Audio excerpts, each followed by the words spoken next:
Subscribe now. Click the bell icon. Do like, comment, and share.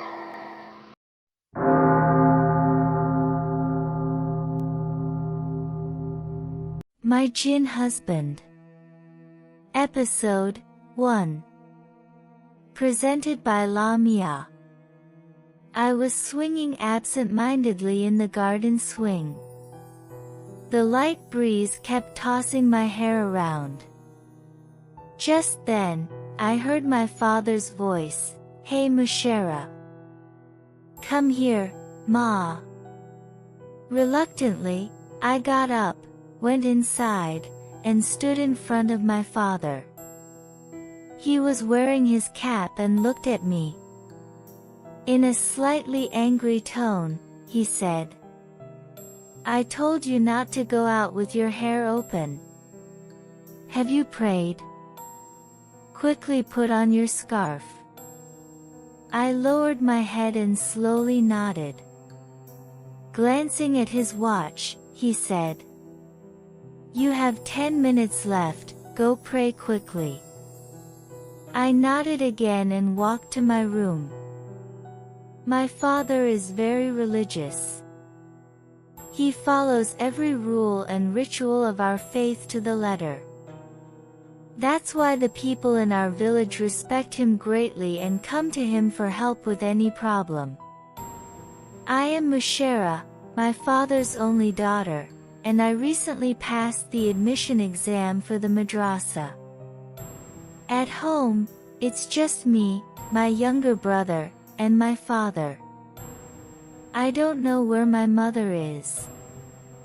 I only saw her once when I was very little, and I barely remember her face. Asking about her is strictly forbidden, and if the topic comes up, my father gets angry. A trusted family servant takes care of us. I performed wudu and offered my prayers. I don't really enjoy following all these rules, but I do it to avoid my father's anger. The path my father has followed his entire life is expected to be followed by us too, inshallah. Sometimes, all these rules feel overwhelming. So many restrictions, so many practices, it can be tiring to keep up with them all. While I was lost in these thoughts, my father called again. I went to his room with a cup of tea and asked, "You called, Father? Have you prayed?" he asked. "Yes, Abba Huzur." "Here's your tea," I replied. "Has Momin returned?" "Not yet," I said.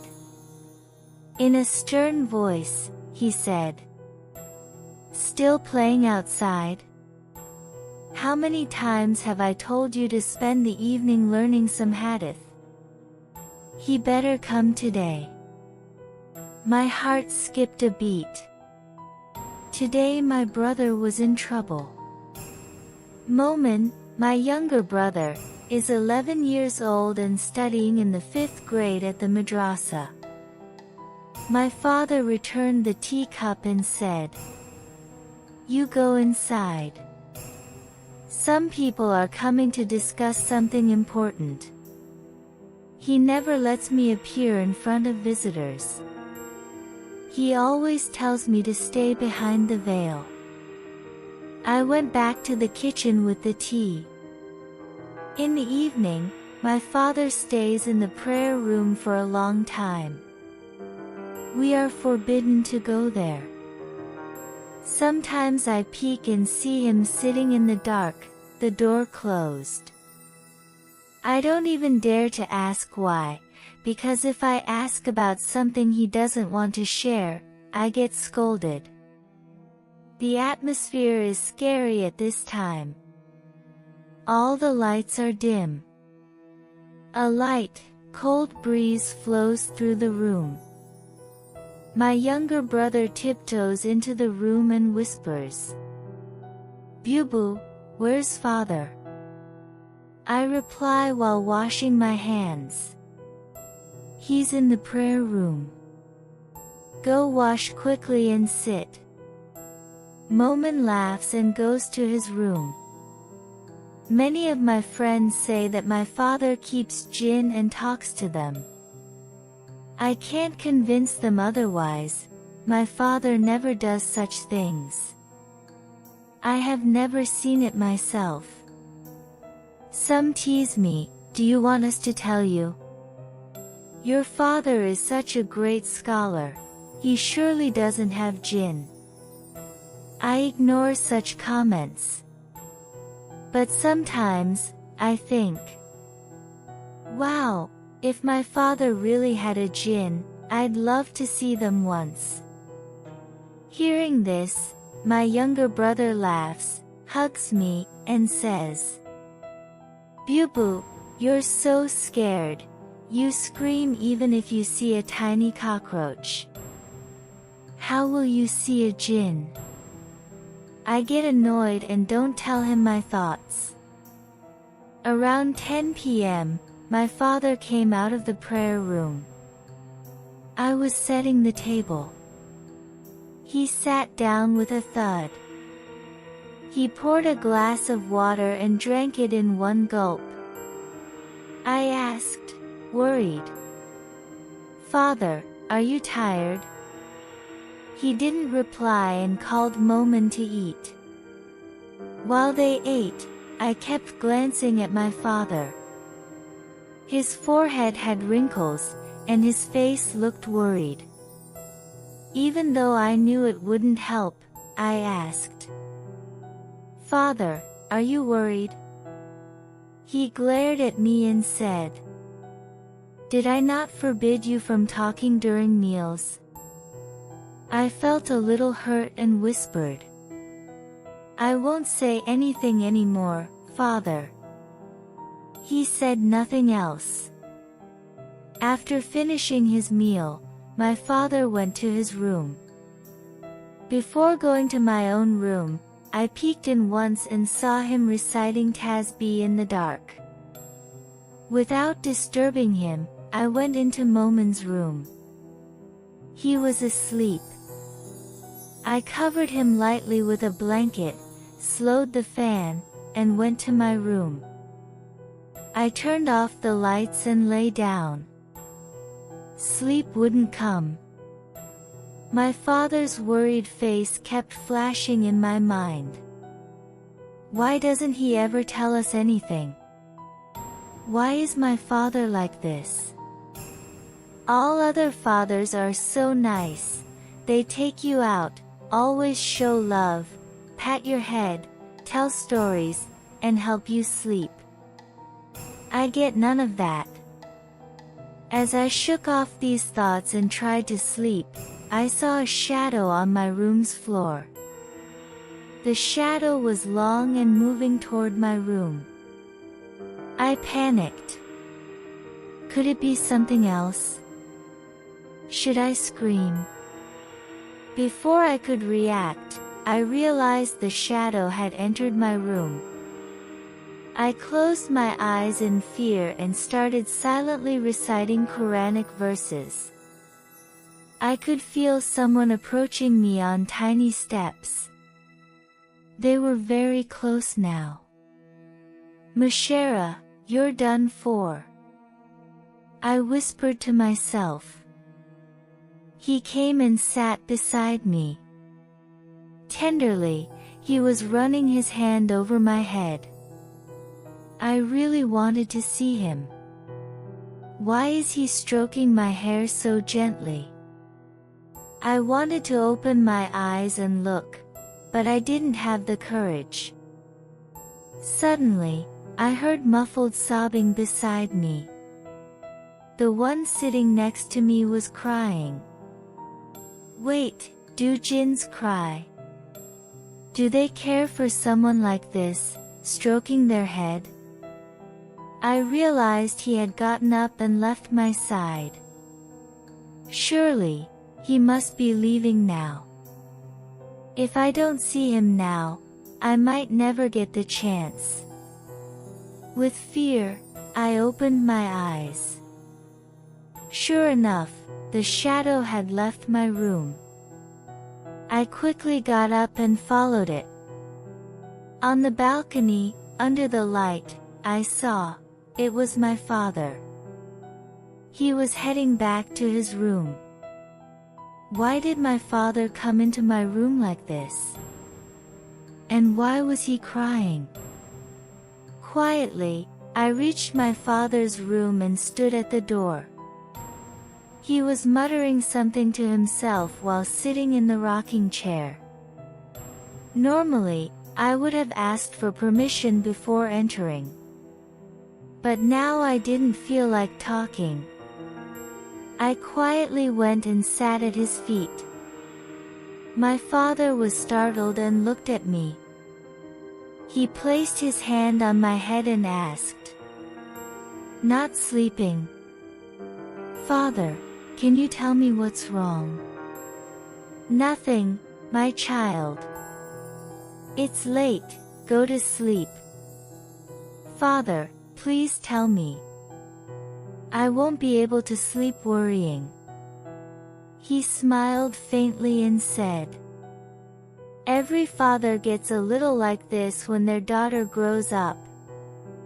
I rested my head on his lap and said, "Are you planning to push me away?"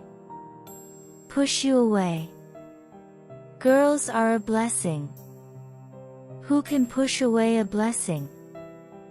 "Well, whatever you say, Father. I won't go anywhere. I want to dedicate my whole life to you and my brother." "Silly girl. Go to sleep." He placed a small kiss on my forehead.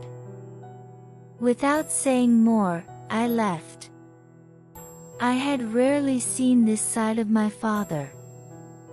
Seeing it today, all the resentment I had felt vanished. Why can't father always stay like this? With these thoughts, the night passed. I woke up to the call of Far. My father calls us every day, but today I got up on my own and prayed. After reading the Quran for a while, when I got up to leave, I saw my father standing in front of me. "Ma, you woke up on your own today?" "Yes, Father." "Shall I make tea?" Yes." Wake Moment 2. He's already missed the congregation prayer, and he won't get another chance. My mind felt very fresh today. Everything seemed enjoyable. I fed my brother breakfast and sent him to the madrasa. Father went to some local council meeting. The house was completely empty, and the servant hadn't come either. Apparently, he has been unwell for a couple of days. Father had already checked on him. Even though I wanted to go out, I couldn't. Leaving the house without a reason is forbidden. And if I did, I would have to be fully covered. After finishing chores, I went up to the terrace to stroll a little. Our entire house is enclosed. There's a big garden in front, and it's a 2-story flat. I love the terrace. I have personally decorated and maintained it. I come here often in my free time. I even like to come at night, but after sunset, Father doesn't allow anyone on the terrace. While walking back and forth, drying my hair, I noticed someone swinging in the garden swing. At first, I thought my eyes were tricking me. But no, I clearly saw someone there. I couldn't see clearly because of the mango tree in front. Could it be some mischievous boy climbed over the wall into the garden? No one would dare. Everyone in the area fears Father. No one dares to enter this house. But someone had to be there, right? I hurried down from the terrace and ran to the swing in the garden. There was no one. The swing was still and silent. If anyone had been on it, it would still be swinging. These days, I even start seeing things that aren't there. When I started walking back towards the house, I heard the swing move. I turned back and saw it sway slightly in the wind. Then I finally walked away. In the afternoon, my brother and Father returned together. In the evening, Father got ready to go out, wearing a kurta and applying perfume. Seeing me at his door, he said, "Ma, today I've been invited as the chief guest at Awaz Mahfil in Natrapur. I have to go. Don't worry, I'll be back very soon." "Okay, Father. Be careful. Have you eaten dinner?" "No, Ma. There's no time. I have to cross 3 villages. If I don't leave now, I won't reach on time." "Is Uncle going with you?" "Yes, he's going. Eat quickly and sleep. Take care." Father left the house in Allah's name. After he left, I locked the door and sat beside Momin. He was focused on his studies. Seeing me, he said, "Are you scared, Bubu?" I playfully patted his head and said, "Stop joking and focus. I came because I didn't like being alone." Momin chuckled and went back to studying. Suddenly, strong winds started blowing.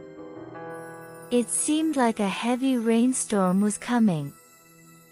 At the same time, the electricity went out. The entire house went dark. I told Momin, "Sit still. I'll light the charger lamp." When I switched it on, I saw the battery was almost dead. I had forgotten to charge it all day. "Momin, there's no point in studying now. The lamp's charge is low. Better go eat and sleep." "Bubu, I'm not hungry, but I'm feeling sleepy." "I'll sleep. You eat and sleep beside me." "Okay, go to sleep." When Momin fell asleep, I went to the kitchen to organize things. I lit a candle and came in. I wasn't feeling hungry, so I covered everything and left. Meanwhile, it had started raining outside. The balcony door hadn't been closed. On my way, I wondered if Father got caught in the rain without an umbrella. As I was about to close the balcony door, the candlelight blew out in the wind. My Jinn Husband. Episode 2.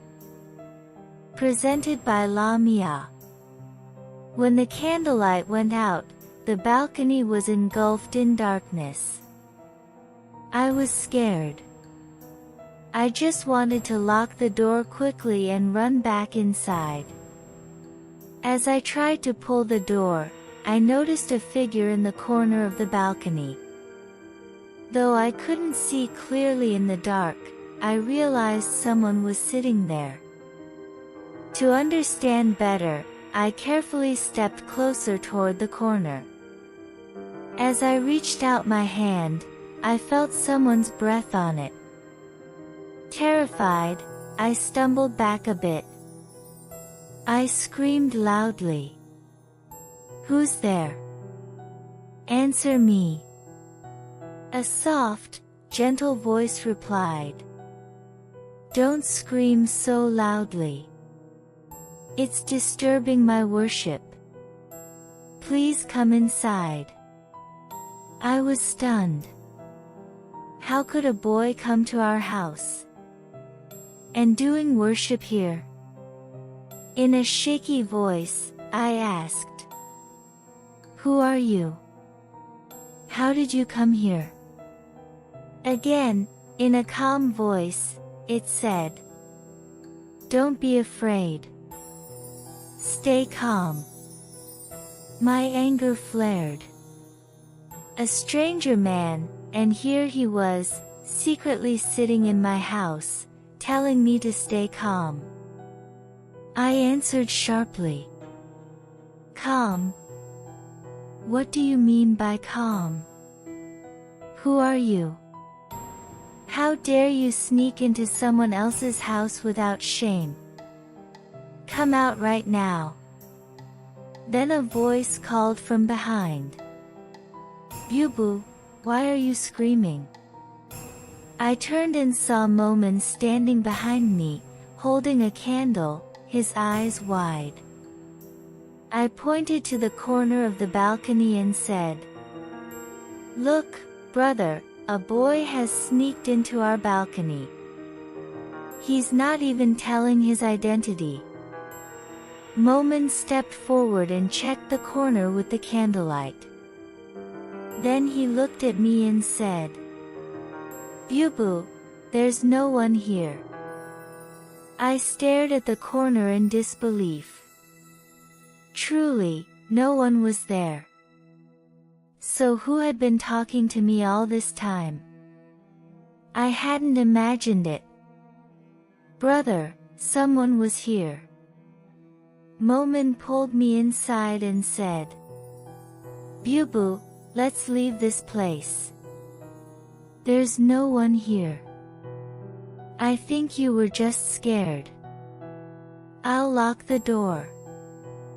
I followed Momin into his room. He came after me and said, Bubu, you go to sleep. I'm sleepy too. If anything happens, just call me. I shook my head and agreed. Even after Momin fell asleep, I leaned on the bed, half sitting. I couldn't sleep. Someone had to be there. Seeing Momin, maybe it had gone. I couldn't sleep thinking about it. Suddenly, the candlelight flickered and went out before I could reach it. The entire room became pitch dark. Where did the breeze come from in this closed room? Then I heard the sound of someone grabbing my hair. I jumped back onto the bed. I felt as if someone had sat beside me. That gentle voice said, Not sleeping. With a trembling voice, I said, Who are you? Why are you scaring me like this? It's not good. I'll complain to my father in your name. He chuckled slightly and said, I knew you were timid, but I didn't know you were this timid. I was furious at being called timid. I snapped. You have some courage, calling me timid. Come on, let's see how brave you are in the light. No one will fall to the ground. If you want to hit me, you'll have to do it in the dark. Let's see how brave you are. I'm right beside you. Go ahead. I started crying in fear. In a soft voice, he said, Ah, why are you crying?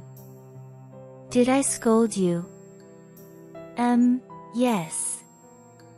Then are you crying out of fear, little coward? Why are you calling me a coward? Because you are timid.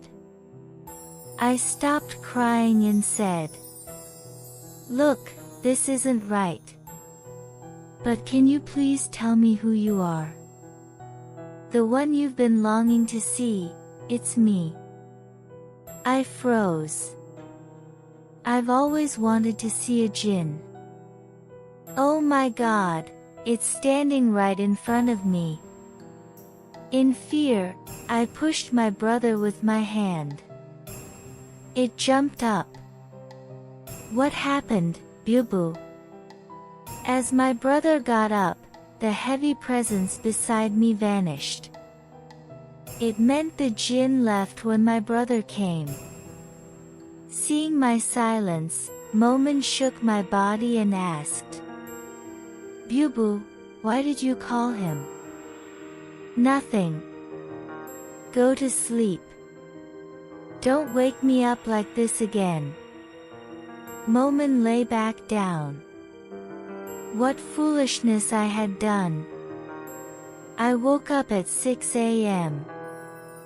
While washing my face, I thought, after leaving last night, he didn't come again. Did he sulk? I had stayed awake all night, hoping he would come again. After waiting so long, I finally got the chance to talk to the Jinn. But my foolishness ruined it all. I quickly prayed and made breakfast. The whole day passed thinking about it. In the afternoon, Father returned. I thought about telling him, but then decided, no. If he finds out, Father might get angry. He left once because of one foolishness. If I make another mistake, he might never come again. Seeing me standing absent-mindedly, Father asked, "Will you say something, Mashare Ma?" "No, Father." "I mean yes, Father." "Why are you hesitating? Tell me, what is it?" "Nothing." "Do you need anything?" "No, nothing for now. I'll call if needed." "Okay, Father. I'll go now." I escaped from his presence. I can never lie to my father. Also, he can understand a lot just by looking at my face. That's why I left like this. Sitting in my room, I missed him. Nothing felt right. Would he come again tonight, or would he stay away and sulk? Truly, he was right. I am indeed a little coward. While sipping tea, I looked at the moon through the window. How beautiful it was. Moonlight was spilling through the gap and playing over my body. At that moment, I closed my room door, switched off all the lights, and basked in the moonlight. I even closed my eyes to enjoy the southern breeze. Suddenly, I heard that familiar voice. "Enjoying the moonlight, I see." I immediately turned around and saw a figure sitting on my bed, head slightly lowered. My bed was at the corner opposite the window, so the moonlight hadn't reached it. In the darkness, I couldn't even see his face. From the other side, he asked again. "Lost in deep thoughts, I suppose?" I replied. "You came." Almost immediately, he said. "And you thought I wouldn't come?" "I wanted you to come again, but I thought maybe you were sulking." "I had no reason to sulk," I said in surprise. "Why?" "I knew you were timid.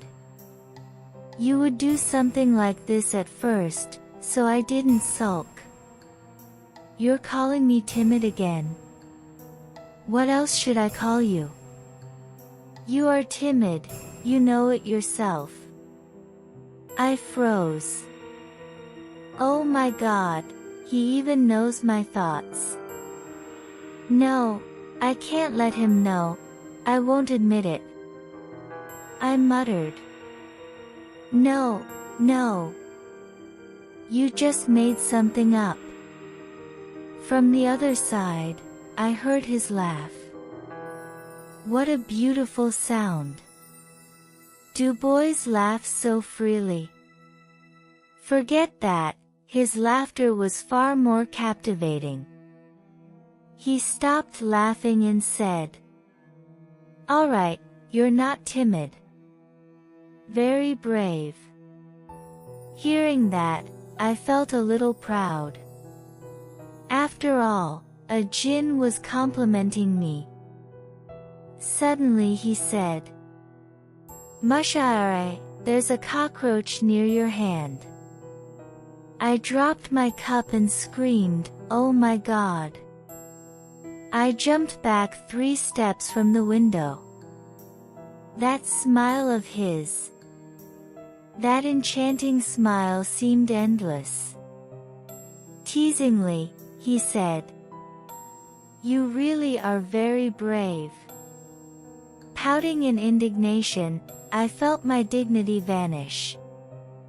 How embarrassing.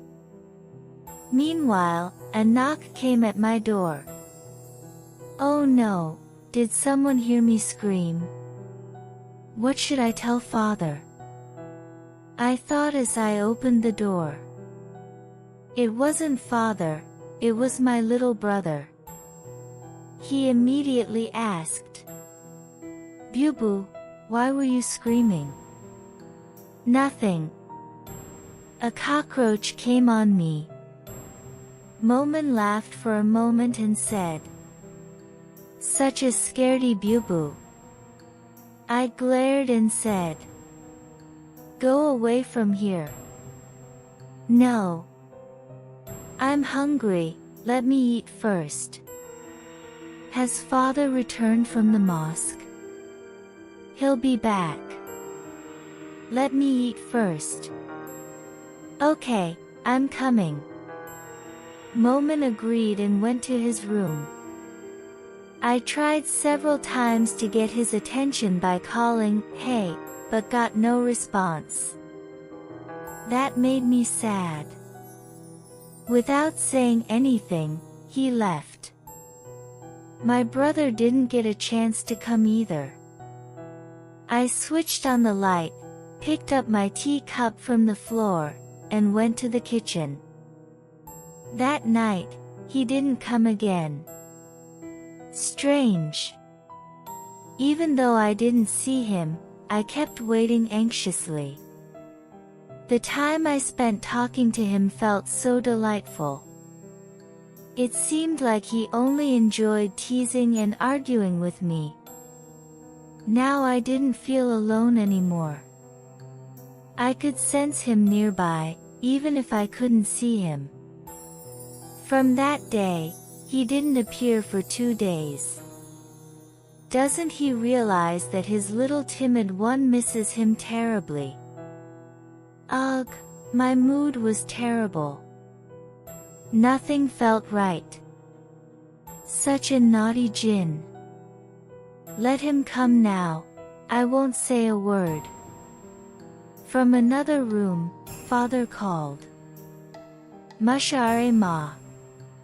I went to him and said, "Will you say something, father? I wanted tea a while ago." "Sorry, father. I was making noodles for Momin."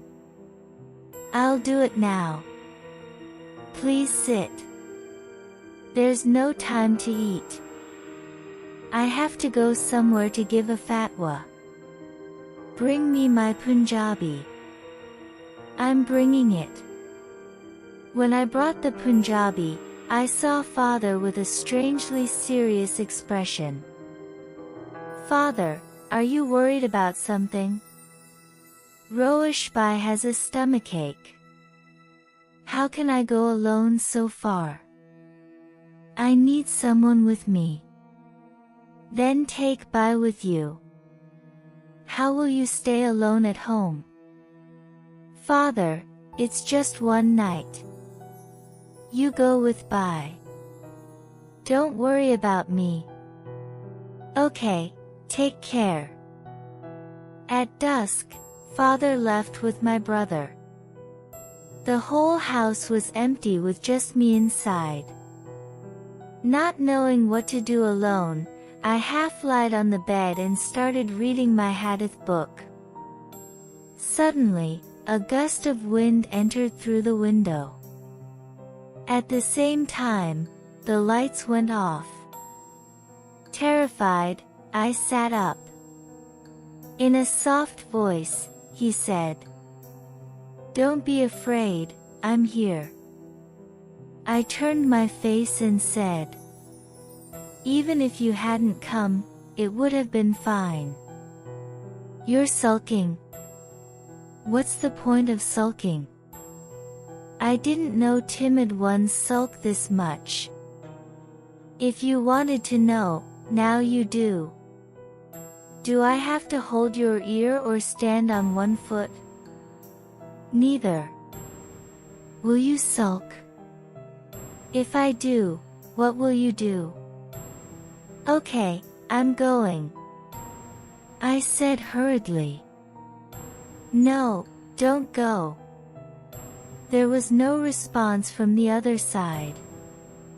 In a trembling voice, I said, "I guess he left." To be continued. My Jinn Husband. Episode 3. Presented by Lamia. After a while, I felt him sit beside me. In a soft voice, he said, "Ah, crying again, I see." Wiping my tears, I said, "Why did you suddenly leave like that? What would it matter if I stayed?" As far as I know, humans never want to let jinn come close. They fear them, even despise them. I don't know. All I know is that I miss you terribly. I don't feel alone anymore. I sense your presence around me. I wait to hear your voice. In a serious tone, he said, "You don't know the consequences of this." Consequences? I don't know what will happen. I don't even want to know. Please don't do such a thing. I look very frightening. Even if I see you, I don't feel fear. It's your voice, the voice itself tells me you've arrived. For the first time, he touched my hands. I shivered. Why were his hands so cold? Holding my hands, he said, "Always put your trust in Allah and yourself. Whatever Allah does is for good. But never stray from his path, and never disobey your elders.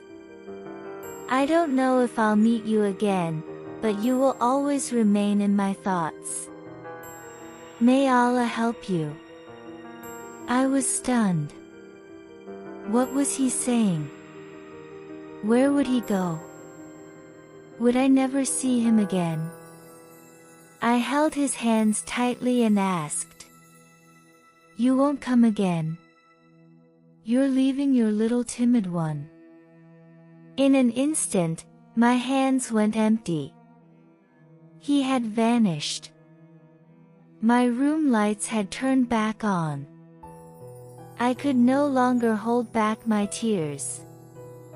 Crying, I thought, didn't he like my feelings? If I had known he'd do this, I would never have spoken. He shattered all my hopes. Couldn't he have done it differently? If he had to go, why come to stir affection first? My heart felt heavy for days. After he left, I had a hope that he would return to prove his words true. But he never came back. At that moment, Father knocked on my door. Hastily, I wiped my tears, covered my head with my scarf, and went to him. Father placed his hand on my face and asked, "Are you upset, Ma?" "No, Father." "Shall I say something?" Ma." He handed me a small packet and said, "Get ready." Surprised, I asked, "Why, Father?" "I'm going to get you married right now." "What are you saying, Father? Suddenly a marriage?" "Not suddenly, Ma. I've been thinking about this for a long time. Today I decided to marry you off. It will be done very simply." "Father, you decided on a marriage without telling me? You won't argue with my decision. Trust me on this." "Father, this marriage." From the other room, Father called again. He placed his hand on my head and said, "Get ready quickly. After Zuhr prayer, your nikah will take place." Father left. I kept looking in his direction. What should I do? Obey Father or resist? If I resist, he'll be hurt. He raised me with so much love and care since childhood. If I upset him, will Allah forgive me? I opened the packet to find a beautiful burqa. I covered my face. I didn't know I would wear a bridal burqa. Father must have chosen someone like a learned man, like him. After Zuhr prayer, Father came to my room. After reciting a dua, he said to say, "Qubul, accept." I could barely say it, but after trying 3 times, tears streamed down my face. I silently called for him, wishing he would respond and save his timid one from this fate. But nothing happened. The marriage was completed smoothly. I still haven't seen the person I married. I don't even know where he is sitting. Crying, I bid farewell to father and brother and got into the car. Sitting beside me was my husband, I realized without any doubt. I didn't look at him. I felt a lot of resentment. Even though he was there, I was staring out the car window. I missed Jinn Sahib terribly. Thinking of him, tears fell from my eyes. I had wanted someone like him as my own, yet the one I got was completely indifferent about me. He didn't care at all for my wishes. I felt extreme hatred toward him. Was my fate always this cruel? I turned back to see my husband offering me a tissue. Without looking at him, I took it. Even sitting beside someone like this, I didn't want to acknowledge it, someone who married me without considering my opinion. In the evening, we reached my in-laws' house, a huge and beautiful home. But except for 3 daughters, I didn't see anyone else. They seated me in a room and left. Exhausted, I felt sleep pulling at my eyes. I opened the burqa and laid down on the bed, finally drifting into sleep. I woke up to the sound of a door being locked in some room. Sitting up, I saw the creature known as my husband entering the room, carrying a tray full of heavy food. He placed the tray on the bedside table, then pulled out a bright red sari from the cupboard and handed it to me, signaling that I should freshen up. I took the sari and slipped into the washroom. Wiping my face with a towel, I thought, is he mute or what? Why give signals instead of speaking?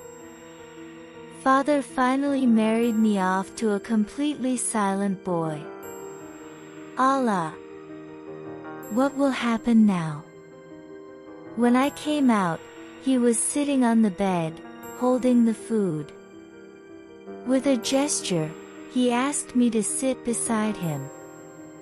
Like a dutiful daughter-in-law, I sat down. He held the food near my face, probably wanting to feed me. I said, "I can eat myself." Still, he kept the food close. Strange. Was he planning to feed me forcibly? My hunger was already immense, so I let him feed me without protesting. Up close, I could finally observe him properly, fair-skinned, broad, and tall. His face carried gentle, thoughtful expressions. The thick-framed glasses perched on his nose added to his charm. A complete cute package, really. Only pity was, despite being handsome and wealthy, he was mute. Allah's will. He fed me with care, as if I were a sick patient. He didn't even let me touch the water. After finishing, he went downstairs with the dishes. Left alone, I looked around the room. What refined taste! The place was beautifully arranged. I had completely forgotten, it was our wedding night. Would he stay with me tonight? Just thinking about it made my heart race. Suddenly, he entered the room. With a gesture, he offered a long greeting. I returned the greeting and shyly said, "Will you say something?" Inside, I was burning with embarrassment. He was already doing what a husband should. What must he be thinking? He shook his head, laid down a prayer mat, and gestured. I realized he was calling me to pray. On our wedding night, a husband and wife should pray together after ablution. We performed the prayers together. After prayer, I leapt onto the bed ahead of him, curling up in a corner, pretending to sleep. I hoped this trick would work. I still hadn't accepted him as my husband fully, so acting like a wife was impossible for me. Some time passed, and with half-open eyes, I saw him approaching. Allah, save me! I prepared to scold him harshly if he touched me to wake me. But he just tucked the sheet around me and left. Phew, I survived. I turned off the lights and lit a soft lamp, feeling around the bed to see if he was nearby. The bed was empty. Had he fallen under it while I slept? I peeked under the bed, no one. Assuming he was in another room, I finally slept peacefully. At 4, I woke up to find someone leaning over me. Startled, I sat upright. He smiled mischievously. Irritating. Who scares someone and smiles at the same time? That rascal. He gestured toward the clock. Without a word, I got up, freshened myself, and prayed. After prayer, he was nowhere in the room. How strange. I went out to look for him and eventually stepped into the garden.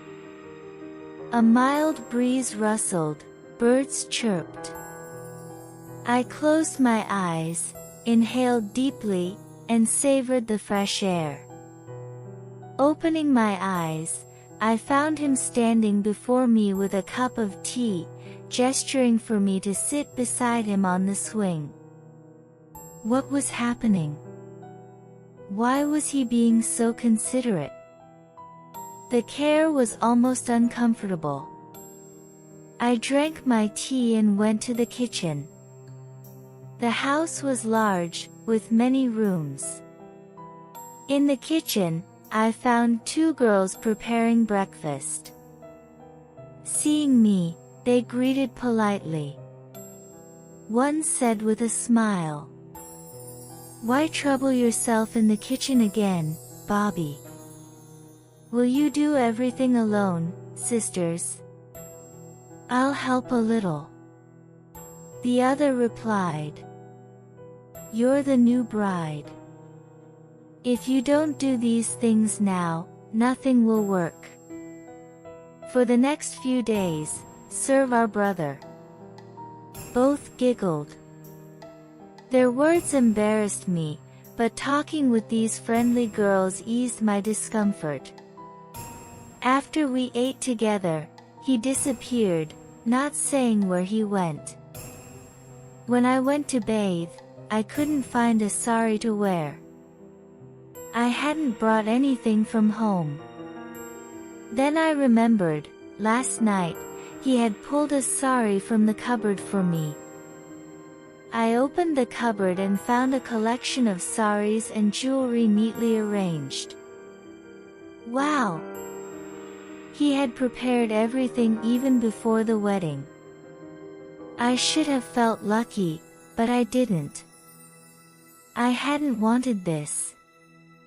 The one I longed for was not him. Sighing, I recalled old memories. How is he, I wonder? Does he even think of me once? Selfish people, I suppose. My heart felt heavy. In the afternoon, my husband returned from some work. Without him, I felt too shy to eat lunch. Even as the girls urged me, I didn't eat, stomach growling like a dinosaur while I waited for him.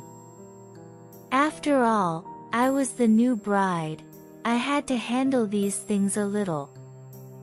When he entered the room, I glared at him, muttering all the polite curses I could think of. He froze, seeing me like that, and left the room silently. Such a rascal. A girl sits hungry all morning waiting for him, yet he strolls out for air. Only I understand my own suffering. Alas, what luck to have such a husband. Within a few minutes, he returned with food. Seeing the meal, I started eating immediately. After a while, I looked at him. He was staring at my eating intently. Irritating. He quickly brought a glass of water and patted my head with it. I asked normally, "Won't you eat?" He just let out a big, "Ha." Oh no. Do I have to feed this grumpy boy? When he says, "Ha," how can I avoid it? Reluctantly, I fed him. To be continued. My Jinn Husband. Episode 4 and last. Presented by Lamia. That night, I tossed and turned, unable to sleep. The person lying beside me seemed to rest peacefully, or at least that's what I imagined, and it made me even more uncomfortable. No matter how I tried shifting from one side to the other, sleep refused to come. Somehow, I felt that Jinn was nearby, somewhere in the shadows, watching over me. Finally, I got out of bed and fumbled in the darkness to open the window. A thin slice of moonlight fell across my skin, and there he was, standing beside me in that gentle glow. Memories of him flooded back, vivid and tender. Resting my forehead against the window, I let my thoughts drift to the past. Then, carried on a sudden gust of wind, a soft voice broke the night. "Do you miss me terribly?" Startled, I scanned the room. I hadn't imagined it, my Jinn had returned. In the darkness outside the window, a vague shadow revealed his presence. My long-cherished hope had finally transformed into reality. I pouted, trying to hide my emotions. "Don't you know?" I asked. "Yes, I know. How are you?" he replied softly. "I can't live without you." "You must be well," I said, forcing a small smile. He chuckled softly, "Of course. How could I be anything but happy with such a sweet bride?" His words pierced straight through my heart. "Your bride? You're married?" I asked, astonished. "And so are you," he replied calmly. "I had no choice. My heart still belongs to you." "But, how could you do this?" "Why not? Can't I marry the one I love?" I felt tears welling in my eyes. Hastily, I wiped them away before he could notice. "Yes, you could, of course. Be happy," I whispered, stepping back from the window. "Don't you want to see me?" he asked gently. "I can't. What good would it do to look at another person's husband?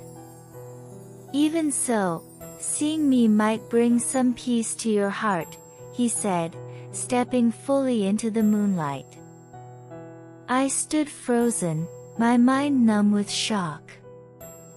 "Is it really you?" I whispered without realizing it. He smiled, faintly mischievous. "Yes. I am your groom."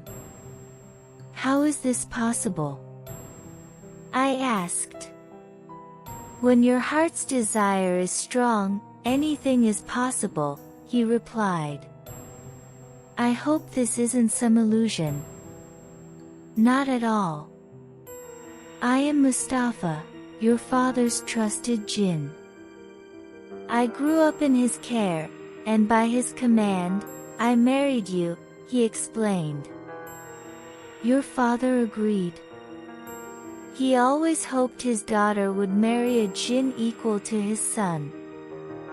There is another reason too, which time will reveal. For now, know this, Allah has not betrayed the trust we placed in him." I hugged him tightly. "You really are terrible. How could you make me suffer so much?" He didn't answer, but held me closer, as if our hearts alone mattered. Then, suddenly, a loud crash echoed through the room. Mustafa released me and disappeared into the darkness. I called his name, but no response came. Moments later, I heard the sound of a struggle, as if someone were ransacking the room. My heart pounded. I fumbled for the light and switched it on. The room was in disarray, and Mustafa lay unconscious on the floor, blood trickling from his nose and mouth. Seeing him like this, tears streamed down my face. I tended to him carefully, nursing him back to consciousness. By evening, he was mostly recovered. Suddenly, he said, "Let's visit your father's house." "But you're hurt," I protested. "I feel well enough now." "Come on, get ready," he said, and without further discussion, I followed him to the car. Mustafa drove in silence, and my mind raced. He had been attacked, by whom, and why, and now he was heading to my father's house despite his injuries. I had no answers, only questions. Finally, I asked, "Who attacked you last night?" "Someone who doesn't want us to be together," he said. A chill ran through me. Someone from his world didn't want him to live among humans, or to have a family with me. When we arrived at my father's house, he greeted us warmly. I exchanged pleasantries and went to the kitchen to make tea. Carrying the tea to my father's room, I overheard Mustafa pleading, "Father, guide me. I don't want anyone harming Mushera or destroying our marriage." "Calm down, Mustafa," my father replied. "I had feared such danger too, but I won't act rashly. Stay here a few days. This house is protected, no evil can enter."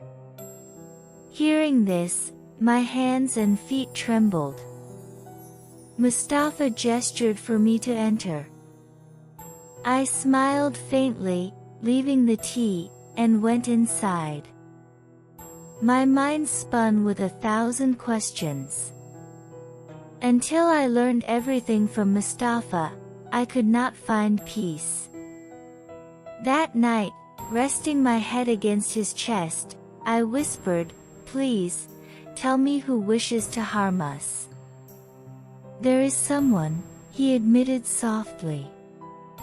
"But do not dwell on it. Trust in Allah. He will protect us." With that, he pulled me close, holding me with a care so profound it made me shiver. After a few days at my father's house, we prepared to return home. Before leaving, my father gave us each a talisman inscribed with Allah's kalam. "Do not part with these, and always call upon Allah for protection," he instructed. And so we departed, hearts heavy yet hopeful, aware that danger lingered unseen, yet certain that faith would shield us. After returning from my father's house, we didn't face any problems. Together, Mustafa and I had built a beautiful life, our home filled with love and warmth. Each morning began with the gentle touch of his lips on my forehead, waking me from sleep, and the rest of the day would pass in cozy togetherness. We took turns feeding each other, shared our evenings on the terrace gazing at the moon while I rested my head on his shoulder, spinning stories, and only sleep came easily if I laid my head against his chest at night. Sometimes I caught myself feeling a twinge of jealousy. How could I have been so lucky to receive such devoted love from my husband? Our happiness grew further with the wonderful news that I was expecting. The moment I told Mustafa, he first praised Allah in gratitude. Then, lifting me into his arms, he said softly, "Mushera, you've made me happier than words can express. Seeing you happy makes me happy too. Now, put me down. I'm afraid I might fall. You won't, my dear. I just want to keep you safe, tucked close to my chest, he said. Why hide me? I asked, noticing a trace of worry in his face. Seeing him like that made my heart ache, so I quickly tried to cheer him. Will it be a boy or a girl? I asked. He smiled, eyes glowing with pride. Whatever Allah blesses us with, I am grateful. But I secretly wish for a sweet little princess. May Allah grant your heart's desire. Months passed, and soon I was 8 months along. Moving around became increasingly difficult, but Mustafa was always by my side. He tended to everything, tying my hair, adjusting my sari, helping me perform wudu. He never let me be alone, giving me his full attention. Life was blissful, but recently, I felt uneasy. It seemed as though someone was constantly watching me. A sinister presence lingered nearby. I hadn't told Mustafa, not wanting to worry him unnecessarily. That morning, Mustafa had gone out for an errand. I was heading downstairs to call the maid, Sabina, when I realized no one was responding. I carefully descended a few steps, but suddenly lost my footing and fell, tumbling down the stairs. The next thing I knew, I woke up in bed, Mustafa holding my hand beside me. His eyes were swollen with tears, he had cried for a long time. I gently touched his cheek. Why did you cry? I asked. How could you fall down the stairs? I told you not to go down alone, he whispered. I was careful. But it felt like someone pushed me. Where is the talisman on your hand? I had taken it off while bathing and misplaced it. That's why I called Sabina and the others. Mustafa searched the entire house, unable to find it, and then placed his own talisman on me. Why are you giving me your talisman? Keep it with you instead. What if something happens to you? The greatest harm would be if anything happened to you or our child. Keep it safe, he said. Hearing him, a shiver ran down my spine. Truly, today could have been disastrous. Later that afternoon, my father and brother came to see me. My father was overjoyed at the news of my pregnancy, but after hearing about the fall, his expression darkened. You must be more careful, my child. Someone does not want your child to come into this world and will go to any lengths to stop it. Who? Who doesn't want it, Father? Your mother, he revealed. What? What are you saying? Yes. A practitioner of black magic, a worshipper of the devil. When I tried to intervene, she flew into a rage and left us. Before I could respond, my father and brother suddenly began fading into nothingness. Screaming, I heard an invisible female voice, if you want to save your father and brother, throw the talisman away. But my father called out, no, my child. Under no circumstances will you remove the talisman. I swear it. The next moment, I watched in horror as an unseen force tore my father and brother into pieces before my eyes. Overwhelmed, I lost consciousness. When I awoke, Mustafa was silently weeping.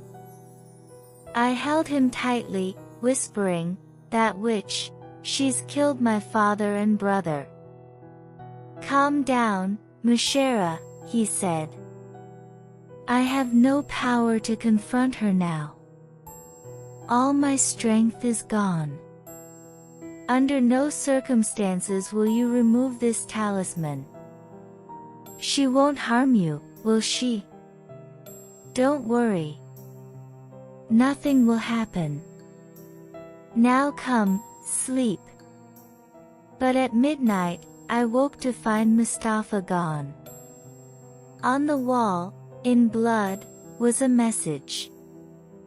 "If you wish to save your husband, come to the Black Mountain." The next night, I arrived at the mountain cave. A terrifying woman sat by a fire, muttering to herself.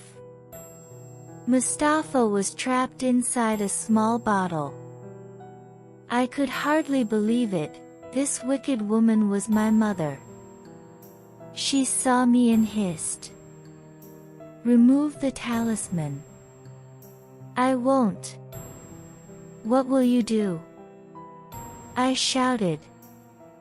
The woman laughed loudly, plunging a needle into a doll's chest. Immediately, Mustafa screamed and collapsed. I screamed in terror. "I will stop you. You won't harm him." "No, I'll remove the talisman," I cried, throwing it aside. The woman advanced, pressing a sharp knife to my chest, and shoved me off the cliff. As I fell, my breath caught, and I cried out weakly, "Allah, grant them the greatest punishment." The next part continues in the new story, The Daughter of Jinn.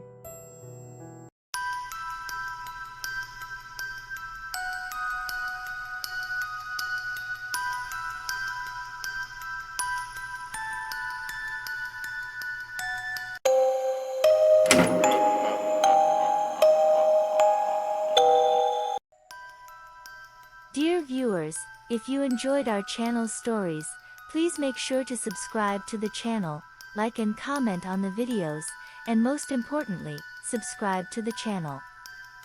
Thank you very much.